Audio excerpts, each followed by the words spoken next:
नमस्कार बंधुगण बंधु मैंने आपण मान समस्त को आज ज्योतिष कार्यक्रम को स्वागत। आज ज्योतिष कार्यक्रमटी कर्कट राशि व्यक्तिविशेष मानक पई बहुत गुरुत्वपूर्ण अटे, बहुत ही खास अटे। कारण कर्कट राशि व्यक्तिविशेष मानकर जीवन यही रज संक्रांति परठारु संपूर्ण रूप से बदलवाक जाऊँगी। कारण ग्रह नक्षत्र मानकर चलन में गोटे बहुत बड़ परिवर्तन होगापी जाऊँगी, जहाद्वारा यह रज संक्रांति ठारू एमानक जीवन में चलुवा समस्त दुख कष्ट एवं समस्यार अंत होगापी जाऊँगी एवं पुणी थरे खुशी फेरिबाकू जाऊँगी। बुध शुक्र एवं सूर्यंकर राशि परिवर्तन होगाकू जाऊँगी, जहाद्वारा एमानकर जीवन में किछि बड़ होगापी जाऊँगी। आपणक जीवन में चलुवा समस्त दुख कष्टर अंत होगापी जाऊँगी एवं पुनर्बार आपणकर जीवन में खुशी फेरिबाकू जाऊँगी। तेबे आसंतु जानिबा एही रज संक्रांति परठारु आपणकर जीवन में कौन सब बड़ परिवर्तन होगापी जाऊँगी। ता पूर्वरु जदि आपण मानकर भी कर्कट राशि होइथाए एवं आपण माने भी सच्चा हृदय ईश्वर को भक्ति करुथांती विश्वास करुथांती, तेबे भक्ति एवं श्रद्धार सहित कमेंट बॉक्स रे जय माँ लक्ष्मी जय श्री जगन्नाथ अवश्य लिखि दियंतु एवं वीडियोटी को स्किप न करी थरे मात्र शेष पर्यंत निश्चिंत देखंतु एवं वीडियो को गोटे लाइक करी चैनल टी को सब्सक्राइब कर दियंतु। पूर्वरु आपणकर स्वास्थ्य खराब रहउथला एवं धन जनित समस्या लगी जाउथला। आपण ऋण नैथिले बा धार करज करथिले, करज सुझी पारु नथिले, करजर भार आपणक उपरे बढ़ी बढ़ी चलीथिला। गृह परिवार रे खुशीर वातावरण नथिला। शिक्षा क्षेत्र रे समस्या देखा जाउथला। आपणकर अजथारे खर्च होई जाउथला। समाज रे आपणकर मान सम्मान पद प्रतिष्ठा नथिला। आपणको चाकरी प्राप्ति होई पारु नथिला। संतान संतति पई आपण चिंतित थिले। आपणकर व्यापार वाणिज्य रे लॉस हेउथला। प्रेम जीवन रे समस्या देखा जाउथला। तेबे एही बळी जहाँ भी समस्या आपणक जीवन रे चालुथला आपणक जीवन रो दूर हेबा पई जाउअछि। आपणक जीवन रे पुनर्बार खुशी फेरिबाकू जाउअछि। आपणक जीवन रे पुनर्बार नूतन सूर्य उदय हेबा पई जाउअछि। तेबे बंधु माने आसंतु आरंभ करिबा आज रही कार्यक्रम को, जहाँकि जन्म राशि एवं चंद्र राशि उपरे संपूर्ण आधारित अटे। तो राशि चक्रर 12 गोटी राशि मध्यरु 4 नंबर राशि हेउची कर्कट राशि। तेबे बंधु माने प्रथमे आसंतु जानि नेबा आपणकर स्वास्थ्य किपरि रहिबो एही रज संक्रांति परठारु। तो बंधु माने कुंडलीर प्रथम भावटी होइथाय आपणकर स्वास्थ्यर भाव, आपणकर इम्युनिटी सिस्टम रो भाव। तो आपणकर प्रथम भावर अधिपति होउचंती चंद्रमा। चंद्रमा जे कि प्रति 2 दिन रे थरे निजर राशि परिवर्तन करिथांती। आपणक कुंडली रे गुरु दुर्बल स्थिति रे अछंती, तेणु आपणकर पेट जनित समस्या किछि देखा देबो। आपणकर लिवर डाइजेशन रे ए सब रे प्रॉब्लम देखा देबो। आपणकर मोटापन बढ़िला भली समस्या देखा देई पारे। जदि आपणकर बीपी किबा डायबिटीज रहिछि तो सेति पई आपनको बहुत अधिक सतर्क रहिबाकू पड़िबो। कारण गुरु आपणकर द्वादश भाव रे विराजमान अछंती एवं एही समय जदि आपण केवड ट्रैवल करूछंती बा दूर जगह को यात्रा करूछंती तो सेते बेले निजर स्वास्थ्यर ध्यान रखंतु। विशेष करी आपण बाहर खाद्य को अवॉइड करने को चेष्टा करंतु। तो आपण जेते पारुछंती घर खाद्य बा हेल्दी फूड कंज्यूम करबा पई चेष्टा करंतु। नचेत गुरु दुर्बल स्थिति रे थिबा हेतु आपणकर मोटापन बढ़ी जाई पारे बा आपणक मध्य रे दुर्बलता देखा देई पारे। तो बंधु माने एबे आसंतु जानि नेबा आपणकर शिक्षा क्षेत्र किपरि रहिछि ए रज संक्रांति परर समय। तो बंधु माने कुंडलीर पंचम भावरु होइथाए आपणकर शिक्षा क्षेत्रर भाव। आपणकर पंचम भावर अधिपति हेउचंती मंगल। मंगल आपणक कुंडलीर द्वितीय भाव रे विराजमान अछंती। द्वितीय भाव रे रही मंगल चतुर्थ दृष्टि रे तांकर स्वगृह अर्थात पंचम भाव को दृष्टि देउछंती। तेबे मंगलंकर स्थिति द्वितीय भाव रे बहुत भल थिबा हेतु आपणकर पाठ पढ़ा ए रज संक्रांति परे बहुत भल रहिबो। पाठ पढ़ारे आपणकर आग्रह आसीबो। तो जदि आपणकर एही समय कोनोसी एग्जाम रहिछि तो एग्जाम मध्य आपणक पई बहुत भल रहिबो। ଏବଂ ଯଦି ଆପଣ କୌଣସି ଆଡ଼ମିସନ୍ କରିବାକୁ ଚାହୁଁଛନ୍ତି କିମ୍ବା ଫର୍ମ ଫିଲ୍ଅପ୍ କରିବାକୁ ଚାହୁଁଛନ୍ତି ତ ତାହା ମଧ୍ୟ ଆପଣ କରିପାରିବେ, କାରଣ ସମୟ ଆପଣଙ୍କ ପାଇଁ ସପୋର୍ଟିଭ୍ ରହିବ। ଏବେ ଆସନ୍ତୁ ଜାଣିନେବା ଆପଣଙ୍କର ପ୍ରେମ ଜୀବନ କିପରି ରହିବ ଏହି ରଜ ସଂକ୍ରାନ୍ତି ପରଠାରୁ। ତ ବନ୍ଧୁମାନେ, କୁଣ୍ଡଳୀର ପଞ୍ଚମ ଭାବଟି ଶିକ୍ଷା କ୍ଷେତ୍ରର ଭାବ ହେବା ସହିତ ପଞ୍ଚମ ଭାବଟି ହୋଇଥାଏ ଆପଣଙ୍କର ପ୍ରେମ ଜୀବନର ଭାବ, ଆପଣଙ୍କର ସନ୍ତାନର ଭାବ। ତ ଆପଣଙ୍କର ପଞ୍ଚମ ଭାବର ଅଧିପତି ହେଉଛନ୍ତି ମଙ୍ଗଳ।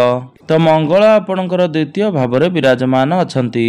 ତ ବନ୍ଧୁମାନେ, ଆପଣଙ୍କୁ ଆପଣଙ୍କର ବାଣୀ ଉପରେ ସଂଯମତା ରକ୍ଷା କରିବାର ଅଛି ଏବଂ ନିଜ ଭିତରେ ଧୈର୍ଯ୍ୟ ରଖିବାର ଅଛି। ଆପଣ ଷ୍ଟ୍ରେଟ୍ ଫରୱାର୍ଡ ହୋଇ ଯେକୌଣସି ଯେମିତି କିଛି କଥା ନ କୁହନ୍ତି ବା ଅଧିକ କଠୋର ନ ହୁଅନ୍ତି, ତ ଆପଣ ସେଥିପ୍ରତି ବିଶେଷ ଧ୍ୟାନ ରଖିବେ, କାରଣ ମଙ୍ଗଳ ଯେତେବେଳେ ସୂର୍ଯ୍ୟଙ୍କର ରାଶିକୁ ଆସିବେ, ଆପଣଙ୍କର ଦ୍ୱିତୀୟ ଭାବକୁ ଆସିବେ, ତ ଆପଣଙ୍କର ବାଣୀରେ ଗୋଟେ ପ୍ରକାରର ଆଟିଟ୍ୟୁଡ୍ ଆସିବ, ଆପଣଙ୍କ ମଧ୍ୟରେ ଅଧିକ କ୍ରୋଧ ରହିବ, ଆଗ୍ରେସନ୍ ରହିବ। ତ ଆପଣ ଏସବୁରେ ଯଦି କଣ୍ଟ୍ରୋଲ ନ କରନ୍ତି ତେବେ ଆପଣଙ୍କର ପ୍ରେମ ଜୀବନ ଖରାପ ହୋଇପାରେ, କିନ୍ତୁ ସେପରି ଦେଖିବାକୁ ଗଲେ ଆପଣ ନିଜର ଭୁଲକୁ ବୁଝିପାରିବେ ଏବଂ ନିଜର ଭୁଲକୁ ସୁଧାରି ପାରିବେ। ତ ଆପଣଙ୍କର ପ୍ରେମ ଜୀବନ ଏହି ରଜ ସଂକ୍ରାନ୍ତି ପରେ ବହୁତ ଭଲ ରହିବ। ତ ଏବେ ଆସନ୍ତୁ ଜାଣିନେବା ଆପଣଙ୍କର ବୈବାହିକ ଜୀବନ କିପରି ରହିବ ଏହି ରଜ ସଂକ୍ରାନ୍ତି ପରର ସମୟ। ତ ବନ୍ଧୁମାନେ, କୁଣ୍ଡଳୀର ସପ୍ତମ ଭାବଟି ହୋଇଥାଏ ଆପଣଙ୍କର ବୈବାହିକ ଜୀବନର ଭାବ, ଆପଣଙ୍କ ଜୀବନ ସାଥୀଙ୍କର ଭାବ। ତ ଆପଣଙ୍କର ସପ୍ତମ ଭାବର ଅଧିପତି ହେଉଛନ୍ତି ଶନି। ତ ଶନି ଆପଣଙ୍କର ନବମ ଭାବରେ ବିରାଜମାନ ଅଛନ୍ତି।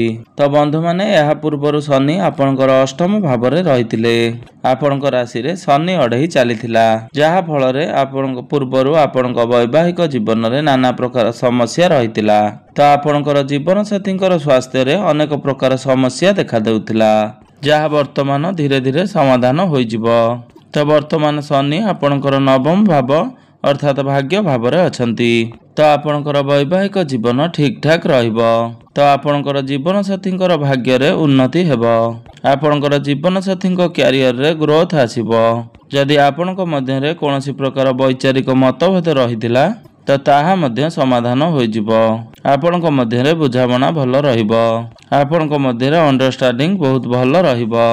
ଏବେ ଆସନ୍ତୁ ଜାଣିନେବା ସବୁଠାରୁ ମହତ୍ତ୍ୱପୂର୍ଣ୍ଣ ବିଷୟବସ୍ତୁ ଆପଣଙ୍କର ଭାଗ୍ୟ, କ୍ୟାରିୟର ଏବଂ ବ୍ୟାପାର ବାଣିଜ୍ୟର ସ୍ଥିତି କିପରି ରହିଛି ଏହି ରଜ ସଂକ୍ରାନ୍ତି ପରଠାରୁ। ତ ବନ୍ଧୁମାନେ, କୁଣ୍ଡଳୀର ନବମ ଭାବଟି ହୋଇଥାଏ ଆପଣଙ୍କର ଭାଗ୍ୟର ଭାବ। ତ ଆପଣଙ୍କର ଭାଗ୍ୟ ଭାବର ଅଧିପତି ହେଉଛନ୍ତି ଦେବଗୁରୁ ବୃହସ୍ପତି। ତ ଗୁରୁ ଆପଣଙ୍କର ଦ୍ୱାଦଶ ଭାବରେ ବିରାଜମାନ ଅଛନ୍ତି। ତ ଆପଣଙ୍କର ଭାଗ୍ୟ ଭାବରେ ଶନି ବିରାଜମାନ ଅଛନ୍ତି। ତ ଆପଣ ଯଦି ଭାଗ୍ୟ ସମ୍ବନ୍ଧିତ କୌଣସି ବି କାର୍ଯ୍ୟ କରିବା ପାଇଁ ଚାହୁଁଛନ୍ତି ବା କୌଣସି ବି କାର୍ଯ୍ୟର ଆରମ୍ଭ କରିବାକୁ ଚାହୁଁଛନ୍ତି ତ ଆପଣ ତରବର ହୋଇ ଯେପରି କୌଣସି କାର୍ଯ୍ୟ ନ କରନ୍ତି, କାରଣ ଶନି ଆପଣଙ୍କର ତ ଭାଗ୍ୟ ଭାବରେ ବିରାଜମାନ ଅଛନ୍ତି।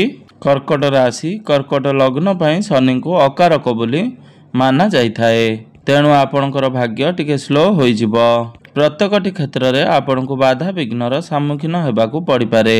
ପ୍ରଥମେ ତ ଶନି ଆପଣଙ୍କର ନବମ ଭାବରେ ଅଛନ୍ତି, ଦ୍ୱିତୀୟରେ ଆପଣଙ୍କର ଭାଗ୍ୟ ଭାବର ଅଧିପତି ଦ୍ୱାଦଶ ଭାବରେ ବିରାଜମାନ ଅଛନ୍ତି।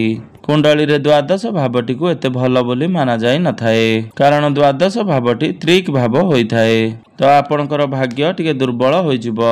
ଯଦି ଆପଣ ସେୟାର ମାର୍କେଟ, ଷ୍ଟକ୍ ମାର୍କେଟ କିମ୍ବା ଟ୍ରେଡିଂରେ ଯଦି କୌଣସି ପ୍ରକାର ବିନିଯୋଗ କରୁଛନ୍ତି ତ ଆପଣ ତରବର ହୋଇ କୌଣସି ପ୍ରକାର ଡିସିସନ୍ ନିଅନ୍ତୁ ନାହିଁ କିମ୍ବା ଇନଭେଷ୍ଟମେଣ୍ଟ କରନ୍ତୁ ନାହିଁ, ନଚେତ ଆପଣ କ୍ଷତି ସହିବାକୁ ପଡ଼ିପାରନ୍ତି। ଯଦି ଆପଣ ଏହି ସମୟରେ କୌଣସି ବଡ଼ କାର୍ଯ୍ୟର ଆରମ୍ଭ କରୁଛନ୍ତି ବା କିଛି ବଡ଼ ଜିନିଷ କିଣାକିଣି କରୁଛନ୍ତି ତ ଆପଣ ନିଜର କୁଣ୍ଡଳୀକୁ ଭଲ ଭାବରେ ଆନାଲିସିସ୍ କରେଇ ନିଅନ୍ତୁ, କାରଣ ଏସବୁରେ ଆପଣଙ୍କୁ ଟିକେ ବାଧା ବିଘ୍ନର ସାମ୍ନା କରିବାକୁ ପଡ଼ିପାରେ। ଏବେ ଆସନ୍ତୁ ଜାଣିନେବା ଆପଣଙ୍କର କାର୍ଯ୍ୟକ୍ଷେତ୍ର ତଥା କ୍ୟାରିୟର କିପରି ରହିବ ଏହି ରଜ ସଂକ୍ରାନ୍ତି ପରଠାରୁ। ତ ବନ୍ଧୁମାନେ, କୁଣ୍ଡଳୀର ଦଶମ ଭାବଟି ହୋଇଥାଏ ଆପଣଙ୍କର କ୍ୟାରିୟରର ଭାବ। ତ ଆପଣଙ୍କର ଦଶମ ଭାବର ଅଧିପତି ହେଉଛନ୍ତି ମଙ୍ଗଳ। ମଙ୍ଗଳ ଆପଣଙ୍କର ଦ୍ୱିତୀୟ ଭାବରେ ବିରାଜମାନ ଅଛନ୍ତି। ତ କ୍ୟାରିୟର ଆପଣଙ୍କର ଏହି ରଜ ସଂକ୍ରାନ୍ତି ପରେ ବହୁତ ଭଲ ରହୁଛି। ତ ଆପଣଙ୍କୁ କ୍ୟାରିୟର କ୍ଷେତ୍ରରେ ମାନ ସମ୍ମାନ ପ୍ରାପ୍ତି ହେବ, ଆପଣଙ୍କର ମ୍ୟାନେଜମେଣ୍ଟ ସ୍କିଲ୍ସ ବହୁତ ଭଲ ରହିବ, ଆପଣଙ୍କର ସିନିୟର କିମ୍ବା ଆପଣଙ୍କର ବସ୍ ଆପଣଙ୍କ କାମକୁ ଦେଖି ଆପଣଙ୍କ ଆଡ଼କୁ ଆଟ୍ରାକ୍ଟିଭ ହେବେ, ଆପଣଙ୍କର କାମ ବହୁତ ଭଲ ରହିବ, କାରଣ ଆପଣଙ୍କ ଦଶମ ଭାବରେ ଶୁଭ ଗ୍ରହ ଶୁକ୍ର ବିରାଜମାନ ଅଛନ୍ତି। ଏବଂ ମଙ୍ଗଳ ଆପଣଙ୍କର ଦ୍ୱିତୀୟ ଭାବରେ ଧନ ସ୍ଥାନରେ ବିରାଜମାନ ଅଛନ୍ତି। ଆପଣ ଏପରି କାମ କରିବେ ଯେ ଆପଣଙ୍କର ସାମ୍ନାବାଲା ଆପଣଙ୍କ ଉପରେ ଆପଣଙ୍କ ଆଡ଼କୁ ଆକର୍ଷିତ ହୋଇଯିବ। ତ ନିଶ୍ଚିନ୍ତ ଭାବରେ ରଜ ସଂକ୍ରାନ୍ତି ପରେ ଆପଣଙ୍କର କ୍ୟାରିୟର ବହୁତ ଭଲ ରହିବ। ଆପଣ କାର୍ଯ୍ୟ କ୍ଷେତ୍ରରେ ଉନ୍ନତି କରିବେ। ଆପଣଙ୍କର ଗ୍ରୋଥ ହେବ। ଏହା ସହିତ ଆପଣଙ୍କୁ MNC କମ୍ପାନୀରୁ ଜବ୍ ଅଫର ମିଳିବାର ସମ୍ଭାବନା ବନୁଅଛି। ତେଣୁ ଆପଣଙ୍କୁ ଆପଣଙ୍କର କ୍ରୋଧ ଉପରେ ଟିକେ ନିୟନ୍ତ୍ରଣ ରକ୍ଷା କରିବାର ଅଛି ଏବଂ ଆପଣଙ୍କ ମଧ୍ୟରେ ଯେଉଁ ଆଟିଟ୍ୟୁଡ୍ ରହିବ ତାକୁ ମଧ୍ୟ ଆପଣ ନିଜ ଭିତରେ ରଖିବାର ଅଛି। ବିଜନେସର କଥା ହେବା ଯଦି ଏହି ବିଜନେସ୍ ଆପଣଙ୍କର ଏହି ରଜ ସଂକ୍ରାନ୍ତି ପରଠାରୁ ବହୁତ ଭଲ ରହିବ। ଆପଣ ବିଜନେସକୁ ଆଗକୁ ବଢ଼ାଇ ପାରନ୍ତି। ଆପଣ ବିଜନେସରେ କିଛି ନୂଆ ଜିନିଷ ଯୋଡ଼ି ପାରନ୍ତି। ଏବେ ଆସନ୍ତୁ ଜାଣିନେବା କିଛି ବିଶେଷ ପ୍ରତିକାର ବିଷୟରେ। ଯେଉଁ ପ୍ରତିକାର ଗୁଡ଼ିକ କରିବା ଦ୍ୱାରା ଆପଣଙ୍କର ଯେଉଁ ଅଶୁଭତ୍ୱ ଗୁଡ଼ିକ ରହୁଛି ସେଗୁଡ଼ିକ ଖଣ୍ଡନ ହୋଇ ଆପଣଙ୍କୁ ଶୁଭ ଫଳ ପ୍ରାପ୍ତି ହେବ ଏବଂ ଆପଣଙ୍କର ଭାଗ୍ୟରେ ଉନ୍ନତି ଆସିବ। ତ ଆପଣ ପ୍ରତ୍ୟେକ ଦିନ ମଙ୍ଗଳଙ୍କର ବୀଜ ମନ୍ତ୍ରର ଜପ 108 ଥର ଅବଶ୍ୟ ଜପ କରନ୍ତୁ। ଏହା ସହିତ ଗୁରୁଙ୍କର ଦୃଷ୍ଟି ଦୁର୍ବଳ ଥିବା ହେତୁ ଆପଣ ପ୍ରତ୍ୟେକ ଦିନ ଗୁରୁଙ୍କର ବୀଜ ମନ୍ତ୍ରର ଜପ 108 ଥର ଅବଶ୍ୟ କରନ୍ତୁ। ଆପଣ ପ୍ରତ୍ୟେକ ଦିନ ବିଷ୍ଣୁ ସହସ୍ର ନାମର ପାଠ ଅବଶ୍ୟ କରନ୍ତୁ ଏବଂ ପ୍ରତ୍ୟେକ ଦିନ ଆପଣ ହନୁମାନ ଚାଳିସାର ଜପ ଅବଶ୍ୟ କରନ୍ତୁ ଏବଂ ପ୍ରତ୍ୟେକ ଦିନ ଉଦିତ ସୂର୍ଯ୍ୟଙ୍କୁ ତମ୍ବା ପାତ୍ରରେ ଜଳାର୍ଘ୍ୟ ଅର୍ପଣ କରନ୍ତୁ। ତ ନିଶ୍ଚିନ୍ତ ଭାବରେ ଆପଣଙ୍କୁ ବହୁତ ଅଧିକ ଶୁଭ ଫଳ ପ୍ରାପ୍ତି ହେବ। ତେବେ ବନ୍ଧୁମାନେ ଆପଣଙ୍କର ଜୀବନ ମଙ୍ଗଳମୟ ହେଉ, ଏହା ହିଁ ଈଶ୍ୱରଙ୍କ ନିକଟରେ ଏତିକି ପ୍ରାର୍ଥନା।